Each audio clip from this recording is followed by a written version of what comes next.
gros coup de cœur, et ça faisait même longtemps que j'avais pas eu un énorme coup de cœur comme celui-là, pour le 4e roman d'Anne Napolitano, qui est américaine. C'est son 2e roman traduit en français, et donc il s'intitule Les Bien-Aimés. Alors d'abord, j'ai un peu craqué parce que je trouve que la couverture est magnifique, et que ça joue quand même un peu, faut bien le dire.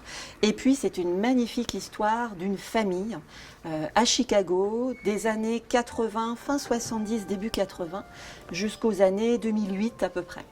Et des personnages très attachants, très forts, c'est très bien écrit. Il y a aussi une reconstitution de l'époque et du Chicago, et qu'on voit évoluer au fil des années. Et en fait, le roman commence, on découvre un jeune garçon qui s'appelle William, qui commence ses études à Chicago.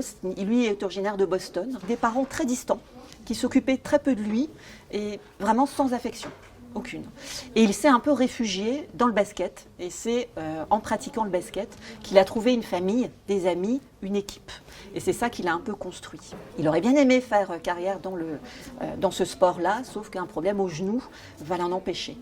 Il arrive à Chicago, donc il a une petite vingtaine d'années, pour faire des études d'histoire. Et là, il va rencontrer Julia. Julia Padavino, une jeune femme très ambitieuse, très particulière, donc il va tomber amoureux. Et il va aussi rencontrer la famille de Julia, famille qui lui est complètement étrangère, parce que famille de 4 filles, 4 sœurs, soudées, mais vraiment à la vie à la mort, j'ai envie de dire, et les parents.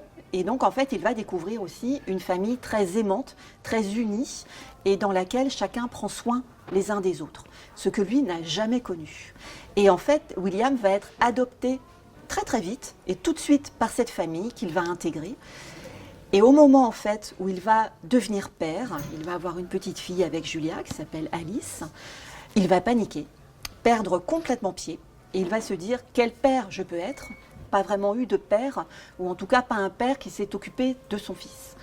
Et là, il va perdre pied complètement, dévisser, on peut dire ça comme ça, tomber en dépression, et il va tout plaquer, quitter sa femme et sa fille, quitter aussi ses études d'histoire qui au final l'ennuient beaucoup, et refaire complètement sa vie de façon complètement différente, mais tout en étant encore dans cette famille avec ses 3 sœurs qui restent, puisque Julia, elle, va décider de quitter Chicago et de partir à New York.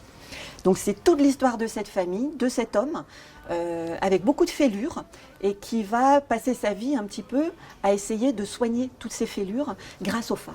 Donc c'est un magnifique livre aussi sur les femmes, sur la sororité, sur ces 4 filles, sur l'art, puisqu'il y a une de ces 4 sœurs, Cécilia, qui est artiste, petit clin d'œil à la couverture, et qui va devenir une des futures street arteuses, si on peut dire, de Chicago dans les années 80. C'est bouleversant. Je l'ai fini en larmes, j'arrivais presque plus à lire tellement mes yeux étaient brouillés, voilà. C'est bouleversant, c'est prenant, c'est très attachant, et vraiment, ça faisait longtemps que je n'avais pas été aussi émue par un roman. Alors on va vite suivre vos conseils, on va le dévorer, ce bien-aimé. Merci beaucoup Valérie. Merci à vous. Merci pour ce coup de cœur, donc Les Bien-Aimés. d'Anne Napolitano aux éditions Les Escales. Merci beaucoup. Merci.